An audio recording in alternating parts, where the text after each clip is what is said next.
அந்த ஒருங்கிணைப்பாளர் இணை ஒருங்கிணைப்பாளர்களுக்கு புரட்சித் தலைவர் எம்ஜிஆர் அவர்கள் வித்திட்ட அந்த சட்ட திட்டத்தின்படி முதல் உட்கட்சி தேர்தலாக ஒருங்கிணைப்பாளர் இணை ஒருங்கிணைப்பாளர் என்ற பதவியை ஒரே மனுவின் மூலம் கழக உறுப்பினர்கள் ஒருமனதாக ஏற்றுக்கொண்டு கழகத்தில் இருக்கக்கூடிய ஒன்றிய செயலாளர்கள்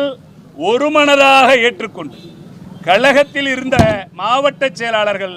ஒருமனதாக ஏற்றுக்கொண்டு ஒருங்கிணைப்பாளர் இணை ஒருங்கிணைப்பாளர் என்ற எங்களது இரட்டை தலைமையை முழு மனதோடு நாங்கள் ஏற்று அவர்களுக்கு தேர்தல் ஆணையத்தில் தேர்ந்தெடுத்து விட்டதாக நாங்கள் கொடுத்து விட்டோம். அதை அங்கீகரிக்கக்கூடிய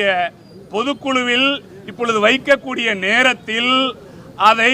அந்த ஒட்டுமொத்த 1.5 கோடி தொண்டர்களின் ஒத்துழைப்பை 1.5 கோடி தொண்டர்களின் மன எண்ணத்தை இரட்டை தலைமை வேண்டும் என்று அந்த இரட்டை தலைவர்களையும் ஒரு மனுவில் தேர்ந்தெடுத்த 1.5 கோடி தொண்டர்களையும் மறந்துவிட்டு சுயலாபத்திற்காக பதவி ஆசைக்காக ஒற்றை தலைமை என்று இன்று மாற்றி பேசுவது புரட்சித் தலைவர் எம்ஜிஆர் வித்திட்ட அந்த தலைமை பொறுப்பை பொதுக்குழுவில் தேர்ந்தெடுக்க கூடாது,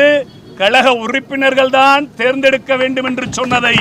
மீறுகின்ற செயலாக நான் கருதுகிறேன்.